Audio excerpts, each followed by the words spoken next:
കഥയല്ലിത് ജീവിതം. നമസ്കാരം. കഥയല്ലത് ജീവിതത്തിലേക്ക് എല്ലാവർക്കും സ്വാഗതം. അമൃത ടിവിയും കേരള സ്റ്റേറ്റ് ലീഗൽ സർവീസസ് അതോറിറ്റിയും ഒന്നിക്കുന്ന ഈ പരിപാടിയിൽ ഇന്ന് നമുക്ക് നിയമസഹായം നൽകുവാൻ ഇവിടെ എത്തിച്ചേർന്നിട്ടുള്ള KELSA panel members, judicial member ബഹുമാന്യ judge Shri Muhammad Yusuf, advocate member Shri Suresh Babu, സാമൂഹ്യ പ്രവർത്തകൻ ശ്രീ PV ശിവദാസ്. എല്ലാവർക്കും സ്വാഗതം. കഥയല്ലിത് ജീവിതം. യാതൊരു തരത്തില് ചീത്ത സ്വഭാവങ്ങളോ അങ്ങനെയൊന്നുമില്ല. കറക്റ്റായിട്ട് ജോലിക്ക് പോകും, വരും. അതിലൊന്നും യാതൊരു ആർക്കും അയാളെ കുറിച്ചൊരു പരാതിയില്ല. പക്ഷെ വീട്ടിന്റെ ഉള്ളിൽ നടക്കുന്ന കാര്യങ്ങളിൽ നാട്ടുകാരെ അറിയുന്നില്ല. സാക്ഷി ഭാര്യ മാത്രമേ ഉള്ളൂ. ഭയങ്കരമായിട്ട് ഉപദ്രവിച്ചിട്ടുണ്ട്. ഇവിടെ തടിയെടുത്ത് എനിക്ക് ഈ സൈഡ് മുഴുവനും വയ്യാത്തതാണ്. ഈ ഇവിടം തൊട്ട് ഇങ്ങറ്റം വരെ വയ്യ, അത്രയ്ക്ക് വേദന. ഈ കൈരെ കിഴപ്പാണ് ഇവിടെ എല്ല്. ഞാൻ കള്ളം പറയണമെങ്കിൽ ഞാൻ സ്കാൻ ചെയ്ത് റിപ്പോർട്ട് കൊണ്ടുവരെ കാണിക്കാം.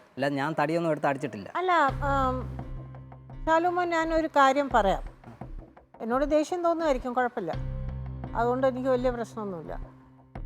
നിങ്ങൾ പറയുന്നതിൽ നുണയുണ്ടെന്ന് ഒരു സത്യക്രിസ്ത്യാനിയായിട്ട് നിങ്ങൾക്കത് നുണ പറയുകയാണ് എന്ന് നിങ്ങൾക്ക് അറിയുന്നുണ്ടെങ്കിൽ അത് നിങ്ങളെ ബാധിക്കും.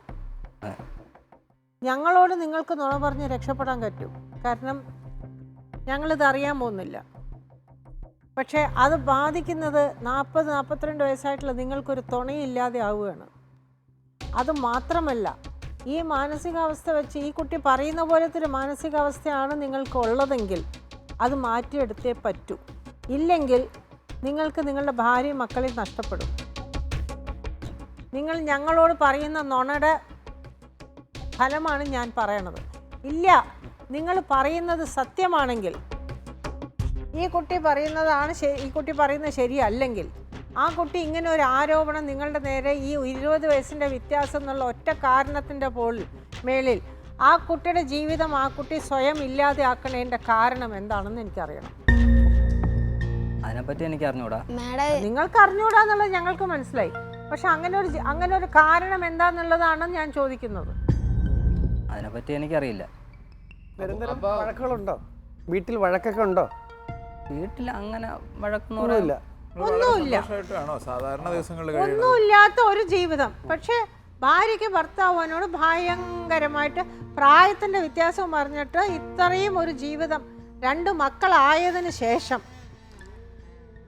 ഇല്ല മേഡം, ഞാൻ പ്രായത്തിനെ കുറിച്ച് ഇങ്ങനെ പറഞ്ഞിട്ടില്ല. ഞാൻ പറയല്ലേ, 2 കുട്ടികളായതിനു ശേഷം ഈ കുട്ടികളെ വളർത്താൻ ബുദ്ധിമുട്ടുണ്ടെന്ന് അറിഞ്ഞുകൊണ്ട് തന്നെ ആ കുട്ടി ആ ഭർത്താവിൽ നിന്ന് മാറണം എന്ന് പറയണതിന്റെ കാരണം വല്ലതും ഉണ്ടാവില്ലേ? പക്ഷെ ശാലോമനെ സംബന്ധിച്ചുള്ള ഒരു കാരണമില്ല, ഒരു ആശയം പറയുന്നില്ലല്ലോ. അതുകൊണ്ടാണ് ഇതിപ്പോ ശാലുമോൻ പറയുന്നതിൽ സത്യം എത്രത്തോളം ഉണ്ട് എന്നത് ഞങ്ങൾക്ക് സംശയിക്കേണ്ടി വരുന്നത്. അല്ല, അവക്ക് ഈ ഒറ്റ ഇതേ ഉള്ളൂ. അവൾ എൻ്റെ പറഞ്ഞിട്ടുള്ളതെന്ന് പറഞ്ഞാൽ, എന്താ എൻ്റെ പറഞ്ഞിട്ടുള്ളത് 2-3 ദിവസം പറഞ്ഞു, നീ ചത്ത് കഴിഞ്ഞാൽ എനിക്ക് പഞ്ചായത്തിൽ നിന്ന് ഒരു വീട് കിട്ടും, ചത്തുകൂടെയാണെന്നൊക്കെ എന്നോട് ചോദിച്ചിട്ടുണ്ട്. അതിനെന്തൊരു പഞ്ചായത്തിന് വീട്? നിങ്ങളുടെ പേരിലല്ല അങ്ങനെയൊന്നും പറഞ്ഞിട്ടില്ല. വേറെ വീട് ഇപ്പൊ എന്നെ സംബന്ധിച്ച് ഇപ്പം എൻ്റെ ഇവിടെ ഇരിക്കണമെങ്കിൽ എൻ്റെ ആഗ്രഹം എനിക്ക് എൻ്റെ മക്കളെയും വെച്ചുകൊണ്ട് ഒറ്റയ്ക്ക് താമസിക്കാനാണ് എനിക്ക് ആഗ്രഹം. എന്നെ സംബന്ധിച്ച് ഇപ്പം 2 കുട്ടിയൊക്കെ ഒന്ന് വയ്യാതായ ഒന്ന് ഓട്ടോ പിടിച്ച് ആശുപത്രി കൊണ്ടുപോകണമെങ്കിൽ എൻ്റെ അമ്മ വന്നാലേ എനിക്ക് കൊണ്ടുപോകാൻ പറ്റുള്ളൂ, അല്ലാതെ എന്നെ സഹായിക്കാൻ വേറെ ആരുമില്ല. അതേസമയം എൻ്റെ ഭർത്താവിൻ്റെ വീട്ടിലാണ് എങ്കിൽ എൻ്റെ ഭർത്താവിൻ്റെ അടുത്തൊന്ന് ഫോൺ വിളിച്ച് പറഞ്ഞാൽ, എവിടെ നീ ഫോൺ വിളിച്ച് പറഞ്ഞാൽ ഭർത്താവ് ഒരു ഓട്ടോ പറഞ്ഞു വിടും. പക്ഷേ എൻ്റെ വീട്ടിൽ ജീവിക്കണേക്കാൾ അവിടെ ജീവിക്കണമായിരുന്നു നല്ലത്. പക്ഷേ ഉപദ്രവിക്കുന്നത് കാരണമാണ് ഞാൻ ആ വീട്ടിൽ ഇപ്പം എനിക്ക് ജീവിക്കാൻ താല്പര്യമില്ലാത്തത്. ഞാൻ പറഞ്ഞിട്ടില്ല. എനിക്ക് അങ്ങനെ ചെയ്യാൻ എനിക്ക് മാനസികമായിട്ട് വേറെ കുഴപ്പമൊന്നുള്ളതായിട്ട് എനിക്ക് അറിഞ്ഞൂടാ. ഞാൻ ഇങ്ങനെ സ്ഥിരമായിട്ട് ജോലി ചെയ്തിട്ട് വന്ന് എനിക്ക് അത് പറഞ്ഞൂടാ, ഇത് പറഞ്ഞൂടാ, അത് രാവിലെ ജോലിക്ക് വരുന്നു മാത്രമേ പറയുന്നുള്ളൂ. പക്ഷെ അവർ പറയുന്നില്ല, അവർ നിങ്ങളുടെ വീട്ടിൽ സുരക്ഷിതമല്ല. എന്ത് ചെയ്യും? നിങ്ങൾ ഒരു ശാലോമന് ഒരു ഇൻസിഡന്റ് പോലും, അല്ലെങ്കിൽ എന്താ പറയാ, ഒരു സംഭവം പോലും പറയുന്നില്ല. ഇല്ല, ഞങ്ങളിത് ഇങ്ങനെ നല്ല സന്തോഷമായിട്ട് ഇന്നലെ ജീവിച്ചത് എന്നൊരു ചോദ്യം പോലും അവിടെ ചോദിക്കണില്ലല്ലോ. അങ്ങോട്ട് ചോദിക്കേ. എനിക്കറിയില്ല ഇത് എന്താണെന്ന്, ഒന്നും അറിയില്ല. നിങ്ങൾ വന്നപ്പോഴേ അവർക്ക് സുരക്ഷിതമില്ലാന്ന് പറയുന്നില്ല. നിങ്ങൾ അറിയണ്ടേ? ഇപ്പൊ എന്തുകൊണ്ട് സുരക്ഷിതത്വമില്ല? നിങ്ങളറിയണ്ടേ? നിങ്ങളുടെ ഭാര്യ സന്തോഷമായിട്ടാണ് നിങ്ങളുടെ കൂടെ കഴിയണത് അല്ലേ എന്ന് നിങ്ങളൊന്നും അറിയണ്ടേ? സന്തോഷം 2-3 കൊല്ലമായിട്ട്. അല്ല വേറെ മാഡം വളരെ ഹാപ്പി ആയിട്ടാണോ എൻ്റെ- ഭാര്യ നിങ്ങൾ വരുമ്പോഴേക്കും ഉടനെ തന്നെ സന്തോഷമായിട്ട് വന്നിട്ട് ഒരു അല്ല ഇപ്പോഴും ഒരു 2 മാസം കൊണ്ടാണ് അങ്ങനെ ചെറിയ ഒരു ആഹാരം വെക്കണത്. അതിനു മുമ്പൊക്കെ അത് പലപ്പോഴും വയ്യാഞ്ഞിട്ടാണ് ശാരീരിക അവസ്ഥിതി മനസ്സിലായി. അപ്പൊ ഈ 2 മാസമായിട്ട് ആഹാരം വെക്കലില്ല എന്നാണ് ഇപ്പൊ പറയുന്നത്. അതെ അപ്പൊ അത് മാഡം കഴിഞ്ഞ ഞായറാഴ്ച വെച്ച് മീൻ വരെ ഫ്രിഡ്ജിൽ ഇരിക്കുകയാണ്. എനിക്ക് അതിനുശേഷം ഛർദിലായിട്ട് അത് മീനെ ഞാൻ തുറന്നു പോലും നോക്കിയിട്ടില്ല. കൂട്ടം വെച്ച് മീൻ വരെ ഫ്രിഡ്ജിനകത്തിരിക്കുകയാണ്. ഇതിനും എനിക്ക് വയ്യാത്തതുകൊണ്ട് ഛർദിലായതുകൊണ്ട് ഞാൻ ഫ്രിഡ്ജ് തുറക്കാത്തതാണ്. ഇന്നും ആ ഫ്രിഡ്ജിനകത്തിരിക്കുകയാണ് ആ സാധനം. അറിയോ, നിങ്ങൾ ഒരു സാധനം മേടിച്ച് നമ്മൾ ടി വി ഒക്കെ വാങ്ങിച്ച് വീട്ടിൽ വെക്കില്ലേ, ഓൺ ചെയ്യുമ്പോൾ ഓൺ ആവും, ഓഫ് ചെയ്യുമ്പോൾ ഓഫ് ആവും.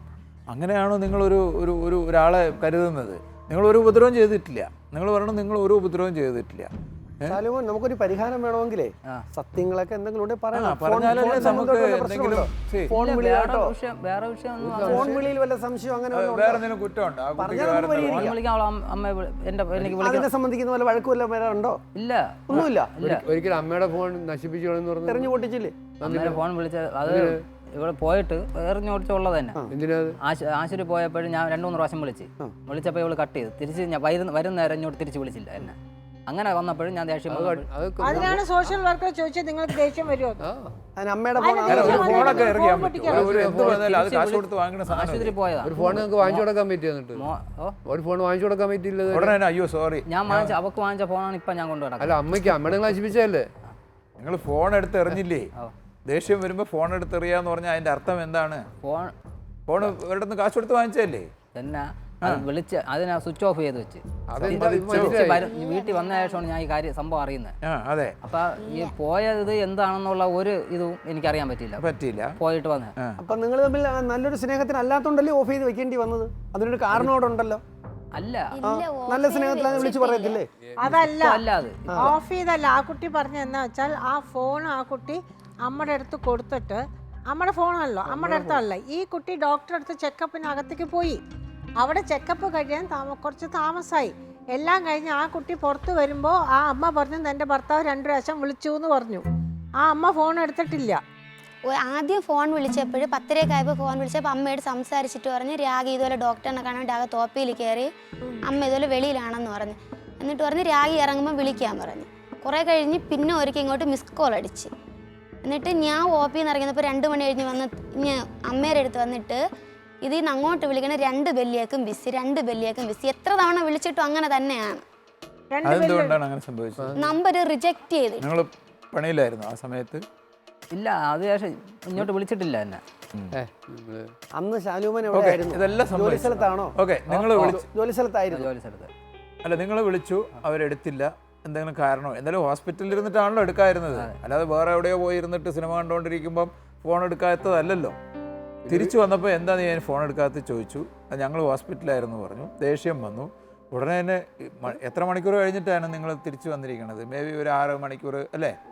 വീട്ടിൽ വന്ന ഉടനെ തന്നെ ഈ ഫോൺ എടുത്ത് തല്ലി പൊട്ടിക്കുമോ? അപ്പോൾ എന്താ അതിൻ്റെ അർത്ഥം? അതാണ് ഞാൻ ചോദിക്കണത്. ഞാൻ ചോദിച്ചത്, നിങ്ങൾ 4 മണിക്കൂർ കഴിഞ്ഞ് നിങ്ങളുടെ ദേഷ്യം തണുക്കാതെ ഇവിടെ വന്ന് നിങ്ങൾ ഫോണിനെ തല്ലി പൊട്ടിച്ചു. ഫോൺ തല്ലി പൊട്ടിച്ചതുകൊണ്ട് കാര്യം ശരിയാവുമോ? ശാലുമൻ ബൈക്കൊക്കെ ഉപയോഗിക്കാറുണ്ടോ? അപ്പോൾ ആ ആസ്പത്രിയിലോട്ടൊക്കെ ചെന്നാൽ പോരായിരുന്നോ? അങ്ങനെ എന്തെങ്കിലും സംശയം ഉണ്ടെങ്കിൽ ഓടിച്ച് അവിടെ വരെ ചെന്നിരുന്ന അടുത്തല്ലേ? അല്ല, അല്ല, ഞാനൊരു കാര്യം ചോദിക്കട്ടെ, നിങ്ങൾ എന്തുകൊണ്ട് ഭാര്യയുടെ കൂടെ ആസ്പത്രി പോവാതിരുന്നു? അല്ല, അമ്മ കൊണ്ടുപോകുന്നു പറഞ്ഞു. പോണ്ടതാരാ? ആ കുട്ടി പോയത് എന്തിനാ? ചെക്കപ്പിന് അല്ലേ? ആദ്യത്തെ കുട്ടിയാ. അതെ. അപ്പൊ ഒരു ഭർത്താവിന് എത്രമാത്രം ആകാംക്ഷ ഉണ്ടാവും ഭാര്യയുടെ കാര്യത്തിൽ? ആദ്യത്തെ കുട്ടി എക്സ്പെക്റ്റിംഗ് ആണോ ഇല്ലയോ എന്താണെന്ന് അറിയാൻ വേണ്ടി ഭാര്യ ആസ്പത്രി പോകുമ്പോൾ അമ്മ കൊണ്ടുപോയിക്കോളാന്ന് പറഞ്ഞാൽ എന്നാ പിന്നെ സൗകര്യമായി എന്നുള്ള പോലെയാണോ ഇരിക്കുക? ഭർത്താവിന് ആകാംക്ഷ ഉണ്ടാവില്ല. ആദ്യത്തെ പ്രാവശ്യമല്ല, ഞാൻ തന്നെ എല്ലാ ഇതും കൊണ്ടുപോയാ ഞാൻ തന്നെ. ഇതിന്റെ ഇടയിൽ ഒരു ദിവസമാണ് ആദ്യത്തെ ദിവസം എൻ്റെ അമ്മ കൂടെ വന്ന്, പിന്നെ എൻ്റെ സഹോദരനെ വെച്ചുകൊണ്ട് അമ്മ പേരുക്കട ആശുപത്രിയിലായിരുന്നു. അതുകൊണ്ട് പിന്നെ ഇയാൾ തന്നെ കൊണ്ടുപോയിട്ടുള്ളത്. ആദ്യം ഞാൻ കൊണ്ടുപോയ ഞാൻ തന്നെ. ഇതിന്റെ ഇടയ്ക്ക് ഒരു ദിവസമാണ് അവൾ അമ്മ കൊണ്ടുപോയത്. അല്ല, ആദ്യത്തെ പ്രാവശ്യം അമ്മ കൊണ്ടുപോയി, പിന്നെയാണ് അത് ഡോക്ടർ, അതാണ് കുട്ടി പറഞ്ഞത്. പിന്നെ ഒക്കെ നിങ്ങൾ എന്നെ കൊണ്ടുപോയി. ഗർഭിണിയാണെന്ന് അറിഞ്ഞപ്പോൾ ആദ്യത്തെ തവണ എൻ്റെ അമ്മ എന്നെ കൊണ്ടുപോയി. പിന്നെ അതിൻ്റെ അടുത്ത തവണ പോയപ്പോൾ സ്കാനിങ് എന്താ ചെയ്യണമായിരുന്നു. അപ്പോഴും അമ്മ കൂടെ വന്നു. അതിനുശേഷം എൻ്റെ അമ്മ സഹോദരൻ വെച്ചുകൊണ്ട് പേരൂർക്കട ആശുപത്രിയിലായിരുന്നു. അതിനുശേഷമല്ല മോളെയും മോൻ്റെയും കാര്യം ഞാൻ തന്നെ, എല്ലാ കാര്യം ഞാൻ തന്നെ നോക്കിയത്. ആദ്യത്തെ കുട്ടിയൊക്കെ നിങ്ങൾ തന്നെ നോക്കുക. ആദ്യത്തതും രണ്ടാമത്തതും കാര്യം. എന്നിട്ട് വീട്ടിൽ കൊണ്ടുവരാൻ ഞാൻ കൊണ്ടാക്കി. നോക്കാന്ന് പറഞ്ഞാൽ എന്താ ഉദ്ദേശിച്ചത്? അദ്ദേഹം വളരെ നല്ലൊരു ഭർത്താവാണ്. എല്ലാം ചെയ്തു. കുട്ടികളുടെ കാര്യവും നോക്കും, കുട്ടികളെ കുളിപ്പിക്കും, കുട്ടികളുടെ കാര്യം നോക്കും, ഭാര്യയുടെ കാര്യം നോക്കും, ഭാര്യ ആസ്പത്രി കൊണ്ടുപോകും. എല്ലാ കാര്യങ്ങളും. പ്രസവം എടുത്തത് നിങ്ങളാണോ? പ്രസവം എടുത്തത് നിങ്ങളാണോ? ഇല്ല, അമ്മയുടെ വീട്ടിലാണോ? അമ്മയുടെ വീട്ടിലാണോ പ്രസവം എടുത്തത്? ആശുപത്രി പ്രസവിച്ച് അമ്മയുടെ വീട്ടിൽ. നിങ്ങളുടെ കുട്ടികൾ നൂലുകെട്ട്, രണ്ട് കുട്ടികൾക്ക് നൂലുകെട്ട് നടത്തിയോ? പള്ളിയിൽ നൂല് കെട്ടൂല. പള്ളിയിൽ ഞാൻ പോകുന്ന പള്ളിയിൽ നൂല് കെട്ടില്ല. നൂലുകെട്ടില്ല. 90 ദിവസം പള്ളിയിൽ കൊണ്ടുവന്ന് പ്രാർത്ഥിച്ച് പ്രതിഷ്ഠ ബാപ്റ്റൈസ് ചെയ്യും. അതെ. അല്ലേ? പള്ളിയിൽ ചേർക്കും. പള്ളിയിൽ ചേർക്കും. അതെ. മാമോദിസ മുക്കും. മാമോദിസ അല്ല. നിങ്ങൾ എന്ത് ക്രിസ്ത്യൻസാ? നമ്മൾ ശാലോം ഇലക്കോട് പന്നിയോട് ഇപ്പം ശാലോം മന്ന അല്ല, എന്ത് അതൊരു സ്വതന്ത്ര സഭ. സ്വതന്ത്ര സഭ. ശരി. അപ്പൊ അതിന് നിങ്ങൾ മാമോദിസ മുക്കൊന്നുമില്ല? ഇല്ല മേഡം, അവിടത്തെ രീതി അനുസരിച്ച് എൻ്റെ മോന് നൂല് കെട്ടൊന്നും കെട്ടാത്തോണ്ട് ഭയങ്കര വിഷമമായിരുന്നു. എൻ്റെ ബന്ധുക്കളെല്ലാരെയും മക്കൾക്ക്. നിങ്ങൾക്ക് നൂല് കെട്ടാന്ന് പറഞ്ഞാൽ നിങ്ങൾ അങ്ങനെ ഒരു സംഭവം ഇവർക്ക് ഇല്ലാന്നാണല്ലോ പറയണേ. അങ്ങനെയല്ല ഇവിടെ, എൻ്റെ ബന്ധുക്കളെല്ലാരെയും മക്കൾക്ക് നൂല് കെട്ടിയിരുന്നതുകൊണ്ട് ഭയങ്കര വിഷമമായിരുന്നു. ഞാൻ RC പള്ളിയിൽ നിന്നല്ല ഈ സ്വതന്ത്ര സഭ ഈ പള്ളിയിലോട്ട് പോയത്. ഇവിടെ ഞാൻ ഗർഭിണിയായ സമയത്ത് തന്നെ ശാലോം പള്ളിയിൽ പല ചേച്ചിവരും ഗർഭിണിയായിരുന്നു. ആ സമയത്ത് ഞാൻ ഇവിടെ പള്ളിയിൽ പോയപ്പോഴേ, പ്രസവ ശേഷം പള്ളിയിൽ പോയപ്പോഴേ എല്ലാവരുടെ കുട്ടികളുടെ ദേഹത്ത് സ്വർണ്ണമൊക്കെ ഇട്ടിക്കണം. ഈ പൊടി കുട്ടികൾ, എൻ്റെ പിള്ളേക്ക് 3 മാസം കഴിഞ്ഞ് ആ പ്രായമുള്ള കൊച്ചുങ്ങൾക്ക് എല്ലാവർക്കും സ്വർണ്ണം ഇട്ടിക്കണം. അത് കണ്ടുകൊണ്ട് ഞാൻ ചേച്ചിയുടെ ചേച്ചി നൂല് കെട്ടുണ്ടായിരുന്നു. അപ്പോഴും പറഞ്ഞു ഓ ഇങ്ങനെ അവരെൻ്റെ കൂടെ പറഞ്ഞു ഓ എന്ന് പറഞ്ഞു. അപ്പോഴും ഞാൻ പറഞ്ഞു നമ്മൾ ബ്രദറിൻ്റെ അടുത്ത് ചോദിച്ചപ്പോൾ നൂല് കെട്ടൂല എന്ന് പറഞ്ഞ്. അത് ബ്രദർ വന്ന് പ്രാർത്ഥിച്ച് സ്വർണ്ണം അരിഞ്ഞാണം ഇട്ട് തളയും ഇട്ട് സ്വർണ്ണങ്ങളെല്ലാം ഇട്ട് ബ്രദർ പെയ്യതിന് ശേഷം അവർ അരിഞ്ഞാണം കെട്ടി. അങ്ങനെ 2 പേരെടുത്ത് ഞാൻ ചോദിച്ച് 2 പേരും എനിക്ക് അരിഞ്ഞാണവും കാണിച്ചു തന്ന് നൂല് കെട്ടിക്കണതും കാണിച്ചു. പക്ഷെ എൻ്റെ പിള്ളേക്ക് മാത്രമാണ് ഒന്നുകൂടെ ഭാഗ്യമില്ലാതായിപ്പോയി. അത് കഴിഞ്ഞ ശേഷം എല്ലാം വിട്ടായിരുന്നു. അപ്പോൾ ആ സഭയിലെ ഒരു രീതി എന്ന് പറയുമ്പോൾ സ്നാനപ്പെടുന്നവർ. ആ പെൺകുട്ടിക്ക് കാതുകുത്തി കമ്മലൊക്കെ മേടിച്ചു കൊടുത്തത് ആരാ? എൻ്റെ സഹോദരിയാണ്. നിങ്ങൾ എന്താ ചെയ്യാതിരുന്നേ? അല്ല, സഹോദരി ചെയ്യാന്ന് പറഞ്ഞു. ഞാൻ ചെയ്യാൻ വേണ്ടി 1 വയസ്സായപ്പോൾ ഇടാന്നുള്ള ഇതിൽ ഇരുന്നപ്പോൾ സഹോദരി പറഞ്ഞ് ഞാൻ മാറ്റിട്ടാടാ എന്ന് പറഞ്ഞ് സഹോദരി മാറ്റിട്ട്. അപ്പോൾ ആരെങ്കിലും എന്തെങ്കിലും ചെയ്യാൻ പറഞ്ഞാൽ ഇയാൾക്ക് സൗകര്യമായി അത്രയും. എന്നാ പിന്നെ നിങ്ങൾ ചെയ്തോളാം. നിങ്ങളുടെ കുട്ടിക്ക് ശരി സഹോദരി മേടിച്ചിട്ടോട്ടെ, അത് അവരുടെ സന്തോഷം, നിങ്ങൾക്കും സന്തോഷം. എൻ്റെ സഹോദരി ചെയ്തു എന്നുള്ളത്. പക്ഷെ നിങ്ങൾക്കൊരു ചുമതലയില്ലേ? അല്ല, സഹോദരി നമ്മളായിട്ട് കുറച്ച് കാലം കൊണ്ട് പിണക്കമായിരുന്നു. ആയിക്കോട്ടെ, അവരിടണ്ടെന്നല്ല ഞാൻ പറയണത്, അവരിട്ടോട്ടെ, സന്തോഷമാണ്. എൻ്റെ സഹോദരി എൻ്റെ മകളുടെ പിണക്കമൊക്കെ തീർന്ന് എൻ്റെ കുട്ടിക്ക് സ്വർണം മേടിച്ചിട്ടു എന്ന് പറയുന്നത് വളരെ നല്ല കാര്യം, സന്തോഷം. നിങ്ങൾക്കും സന്തോഷിക്കാൻ എന്ന് വെച്ചിട്ട് ഒരച്ഛൻ ചെയ്യാൻ പാടില്ല എന്നില്ലല്ലോ. ഞാൻ നിങ്ങൾക്കും ചെയ്യാമായിരുന്നു. അല്ല, ഞാൻ 1 വയസ്സാകപ്പോഴ് അതും അറിയില്ലേ? അല്ല, അറിയാം. മോള് നടക്കപ്പോഴ് കമ്മലിടാന്നുള്ള ഒരു ഇതിൽ നിർത്തി. അപ്പോഴ് ചേച്ചി പറഞ്ഞ് ഞാൻ വാങ്ങിച്ചിടാറാ, നിനക്ക് വാങ്ങിച്ചു തരാം, പിള്ളേക്ക് വാങ്ങിച്ചു കൊടുക്കാം. കുട്ടി നടക്കാറായോ? നടക്കും നല്ലതാണ്. ഒപ്പം മേടിച്ചിട്ടോ? ഓ വാങ്ങിച്ചിട്ട് മേടിച്ചിട്ടോ? ഓ എന്താ മേടിച്ചിട്ട്? 1 വയസ്സായപ്പോൾ ഇട്ട്. എന്താ ഉണ്ടാക്കി കൊടുത്തേ? അച്ഛൻ എന്നെ തന്നേ? ഒന്നും ഇട്ടില്ല. എന്താ നിങ്ങൾ ചെയ്തതെന്ന്? 1 വയസ്സായപ്പോൾ എന്ത് ചെയ്തു? 1 വയസ്സായപ്പോൾ നിങ്ങൾ എന്താ ചെയ്തത്? കുട്ടി നടന്നു പോയെന്നായിരിക്കും. അല്ല, ആ കുട്ടി നടന്നു തുടങ്ങിക്കഴിഞ്ഞാൽ സ്വർണം മേടിച്ചിടാന്ന് പറഞ്ഞല്ലോ നിങ്ങള്. അത് ഞാൻ ഇടാൻ വേണ്ടി നമ്മൾ സഹോദരി വാങ്ങിച്ചിട്ടത്, അതുകൊണ്ട് പിന്നെ ഞാൻ ചെയ്തില്ല. എൻ്റെ മോനാണെങ്കിൽ അമ്മ അരിഞ്ഞാണോ തളയൊക്കെ വാങ്ങിച്ചു കൊടുത്ത്. അവന് ഞാൻ ചെയ്തുകൊണ്ട് നിങ്ങളുടെ ബാക്കിയുള്ള ഇപ്പൊ ഒരു വീട്ടിലെ നോക്കണില്ല, ചോറ് വയ്ക്കണില്ല, കറി വയ്ക്കണില്ല എന്നൊക്കെ പറഞ്ഞത് ഒരു കാര്യം. വേറെന്ത് പ്രശ്നമുണ്ട്? വളയമാലയൊക്കെ പോട്ടെ, വേറെന്താ പ്രശ്നം? വേറെ പ്രശ്നമൊന്നുമില്ല. നിങ്ങൾക്ക് ഈ കുട്ടിയെ വളരെ ഉത്തമ ബോധ്യമാണ് ഈ 2 കാര്യം ഒഴിച്ച്. അതിപ്പോൾ പറഞ്ഞല്ലോ 1 മാസം എന്തോ ആയിട്ടുള്ളൂ, നേരെ ചോറും കറിയൊന്നും വെക്കാൻ പറ്റില്ല. അത് ഈ ഇങ്ങനെ ഇതാണെന്നുള്ള കാര്യം ഞാൻ അറിഞ്ഞില്ല. അത് പോട്ടെ. ഇപ്പോൾ നിങ്ങൾ 3-4 കൊല്ലം ആയില്ലേ ജീവിക്കുന്നത്? വേറെന്ത് പ്രശ്നമുണ്ട്? വേറെ പ്രശ്നമൊന്നുമില്ല. വളരെ നല്ല ഉത്തമ ഭാര്യയാണ് അല്ലേ? ഒരു പ്രശ്നമില്ല. ശരി, ഈ 4 കൊല്ലത്തിൻ്റെ ഇടയിൽ എപ്പോഴെങ്കിലും നിങ്ങൾ ആ ഭാര്യ ഒരു കടയ്ക്ക് കൊണ്ടുപോവുക, ഒരു സിനിമയ്ക്ക് കൊണ്ടുപോവുക, നിങ്ങൾ ഭാര്യയും ഭർത്താവും മക്കളുമായിട്ട് എവിടെയെങ്കിലും പുറത്തേക്ക് പോവുക, ഒരു ഹോട്ടലിൽ പോയി ഭക്ഷണം കഴിക്കുക, എന്തെങ്കിലുമൊക്കെ ഉണ്ടായിട്ടുണ്ടോ? അങ്ങനെ പോകും നമ്മൾ. പോവാറുണ്ടോ? ഞായറാഴ്ച ദിവസം നമ്മൾ പോവാറുണ്ടല്ലേ? അപ്പം അയാൾ പൊതുവേ പല കാര്യങ്ങളും നിങ്ങൾക്ക് വേണ്ടി ചെയ്യുന്നുണ്ട്. മേഡം എന്നെ ഭയങ്കരമായിട്ട് ഉപദ്രവിക്കണതിന് വേറെ കാര്യമുണ്ട്. ഞാൻ പറഞ്ഞില്ലേ മേഡത്തിന് സ്വർണത്തിന്റെ കാര്യം. അല്ല, രാഖിയെടുത്ത് ഞാൻ ഒരു കാര്യം ചോദിക്കട്ടെ. രാഖി ഇപ്പോൾ 1-2 കാര്യങ്ങൾ നേരത്തെ പറഞ്ഞതനുസരിച്ച് രാഖിയുടെ സ്വഭാവത്തിൻ്റെ ഒരു രീതി ഇവിടെ തെളിഞ്ഞു വന്നത് എന്താണെന്ന് വെച്ചാൽ, ഈ പറഞ്ഞത് ഇപ്പോൾ പറഞ്ഞ പോലെ എൻ്റെ സ്വർണം, അപ്പുറത്തെ വീട്ടിലെ അവർക്ക് പിന്നെ 28 കെട്ടി, ഇതൊക്കെ പറഞ്ഞുകൊണ്ട് എൻ്റെ കൊച്ചിന് അതിന് ഭാഗ്യമില്ലല്ലോ എന്നൊക്കെ വിചാരിച്ചിട്ട് ഈ ഭർത്താവിനോട് വഴക്കിന് പോവാറില്ലേ? ഇല്ല, ഒന്നും മിണ്ടില്ല. എന്റെ പിള്ളക്ക് എന്തുകൊണ്ട് നൂല് കെട്ടിയില്ലാന്ന് ഞാൻ ചോദിച്ചിട്ടില്ല, ഇതുവരെ ഞാൻ ചോദിച്ചിട്ടില്ല. മോളെ കാര്യമായാലും മോന്റെ കാര്യമായാലും. മോന് കരി വരച്ചു കൊടുത്തെന്ന് പറഞ്ഞ് എന്റെ കുറുക്കിയിട്ട് ഇടിച്ചെന്ന്. എന്റെ മോക്ക് ആദ്യമായിട്ട് കരി വരച്ചു കൊടുക്കണത് നവംബർ 4-ാം തീയതി. പ്രസവിച്ച് 10-ന് കൊച്ചിന് കരി വരച്ചു കൊടുക്കുമല്ലോ, കരിപ്പൂരികം വരച്ചു കൊടുക്കും. എന്റെ ഇളയ കുഞ്ഞിന് തന്നെയും കരി വരച്ചു കൊടുക്കാൻ പാടില്ല. പക്ഷെ ഞാൻ ചോദിച്ചില്ല പിള്ളേർ കരി വരച്ചു കൊടുക്കട്ടാന്ന് പോലും ഞാൻ ചോദിച്ചിട്ടില്ല. അങ്ങനെ ഞാൻ ചോദിച്ചിട്ടേ ഇല്ല, ഒരു കാര്യം അങ്ങനെ ചോദിക്കൂല. അപ്പൊ എന്തിനാണ് ഇപ്പൊ അടിക്കുന്നതിന്റെ ഒരു കാരണം പറയൂ. ഇപ്പം നമ്മളിപ്പം സംസാരിച്ചു വന്നപ്പോ എന്താ അടിക്കണോന്ന് പറയണുള്ളൂ. കാരണം എന്റെ ഭർത്താവിന് 2 ലക്ഷം രൂപ മുമ്പിൽ വെച്ച് പറയൂ. അപ്പോഴല്ലേ ലോണ് കടമുണ്ടെന്ന് പറഞ്ഞ് ബാങ്ക് ലോണ് കട 2 ലക്ഷം രൂപ വീട്ടിന്റെ ലോണ് കടമുണ്ട്. അത് ലോൺ അടച്ച് തീർക്കാൻ പറ്റണില്ല. പക്ഷേ ബാങ്കിൽ നിന്ന് ലോണുകാർ വിളിക്കുമ്പോ എന്നെ ഭയങ്കര ഉപദ്രവം. ഇപ്പോഴും എന്റെ 7 സെന്റ്. ഞാൻ ചോദിക്കട്ടെ, ഇപ്പൊ ബാങ്കിൽ നിന്ന് ലോണുകാരെ വിളിക്കുകയാണ്, ആരെ വിളിക്കണോ?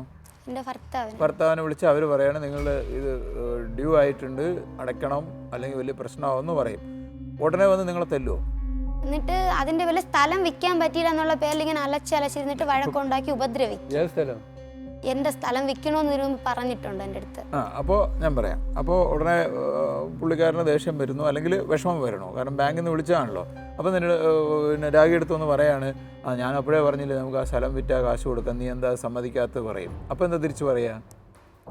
ചിലപ്പോൾ ഞാൻ ഒന്നും മിണ്ടൂല, ചിലപ്പോഴേ ഞാൻ പറയും ലോൺ എടുക്കണമെങ്കിൽ ലോൺ എടുക്കാൻ എന്തെങ്കിലും പറയും. പക്ഷെ എൻ്റെ ഭർത്താവിന് ഇങ്ങനെ പെട്ടെന്ന് ദേഷ്യം, ഒന്നും പറയാനുള്ള ഒരു ക്ഷമ പോലും അല്ല. അതിന് മുമ്പ് ദേഷ്യം പറഞ്ഞതാണ് സ്വഭാവം. അതോ ദേഷ്യം വരണമാതിരി നമ്മൾ സംസാരിക്കണുണ്ടോ? ഇല്ല, അങ്ങനെ ഞാൻ സംസാരിക്കും. സ്ഥലം വിൽക്കുന്ന കാര്യം പറഞ്ഞല്ലോ, അപ്പൊ നിങ്ങൾ എന്ത് പറയും? പക്ഷേ സ്ഥലം വിറ്റ് ലോൺ അടയ്ക്കുന്നതിനോട് എതിർപ്പൊന്നുമില്ല. എൻ്റെ ആൾക്കാരും ഇടപെട്ട് അങ്ങനെ ചെയ്യാനേ ഞാൻ സമ്മതിക്കുള്ളൂ, അല്ലാതെ ഞാൻ കൊടുക്കും. അങ്ങനെ അദ്ദേഹത്തിന് പറഞ്ഞിട്ടുണ്ടോ? അങ്ങനെ ഭർത്താവിനോട് അങ്ങനെ പറഞ്ഞിട്ടുണ്ടോ? മറുപടി എന്ത് പറഞ്ഞു? എൻ്റെ ബന്ധുക്കളാരെയും ഇടപെട്ട് സ്ഥലം വിൽക്കുകയോ ലോൺ എടുത്ത് എങ്ങനെയെങ്കിലും ലോൺ കടം തീർക്കാൻ സമ്മതിക്കുള്ളൂ. ഒരു മിനിറ്റ്, സലോമനോട് ചോദിച്ചു ആവട്ടെ.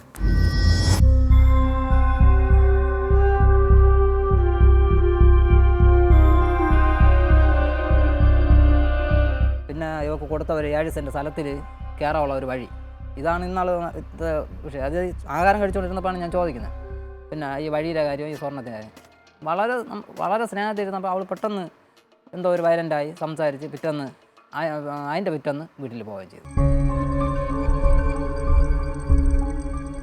എൻ്റെ അച്ഛൻ്റെ ആൾക്കാർക്കൊന്നും എൻ്റെ തുണികളൊക്കെ വാരിയിട്ട് കത്തിച്ചത് കൊണ്ട് ഈ മരം വിറ്റ് നശിപ്പിക്കണമെന്ന് അവർക്കൊന്നും ഒരു താല്പര്യവും. എന്നെ ഭയങ്കരമായിട്ട് ഉപദ്രവിക്കണം. അതുകൊണ്ട് അവരെയൊക്കെ വീട്ടിൽ നിന്നിരുന്ന് എന്നെക്കുറിച്ച് അമ്മയെക്കുറിച്ച് ഇല്ലാത്തതൊക്കെ അവരെ വീട്ടിൽ ചെന്നിരുന്ന് പറയും. എൻ്റെ അമ്മ സ്വർണ്ണം എടുത്ത് കൊടുക്കാമെന്ന് പറഞ്ഞിട്ട് ഒരു ക്ഷമ പോലും കാണിക്കാതെയാണ് എന്നെ ഉപദ്രവിക്കുന്നത്. ഈ സ്വർണത്തിൻ്റെ പേരിലാണ് മോളെ പ്രസവിച്ച് പെയ്യ തൊട്ട് അടി കിട്ടുന്നത്. എൻ്റെ ഇവിടെ തലയിൽ വരെ തടി എടുത്തടിച്ച്, എൻ്റെ തലയിൽ അടിയെന്ന്, വയറ്റിലടിച്ച്, കുറുക്കിലിട്ടടിച്ചെന്ന്. ഒരു മനുഷ്യൻ്റെ അടുത്ത് പെരുമാറുമ്പോഴല്ല എൻ്റെ അടുത്ത് ആ വീടിനകത്ത് വേണം. ഒരു മൃഗം, ഞാനൊരു മൃഗം എന്ന രീതിയിലാണ് എൻ്റെ കൂടെ ആ വീടിനകത്ത് പെരുമാറുന്നത്. അല്ല, അവര് വീട്ടുകാർക്കുള്ള പ്രശ്നം എന്താന്ന് വെച്ചാൽ ഈ കുട്ടിയെ ഉപദ്രവിക്കുന്നു. അപ്പൊ ഇത് മുമ്പോട്ട് പോവില്ലെന്ന് അറിയാതെ എന്ത് ധൈര്യത്തിൽ ഇവര് ആ സ്ഥലം കൊടുക്കും? ആ കുട്ടിക്ക് അതും ഇല്ലാതെ ആയാലോ? നിങ്ങളുടെ അഭിപ്രായങ്ങളും നിർദ്ദേശങ്ങളും ഞങ്ങളെ എഴുതിയും അറിയിക്കാം. വിലാസം: പ്രൊഡ്യൂസർ, കഥയില്ലത് ജീവിതം, അമൃത TV, ഗാന്ധിനഗർ, വഴുതയ്ക്കാട്, തിരുവനന്തപുരം 14. ഇമെയിൽ: ജീവിതം@amritatv.com.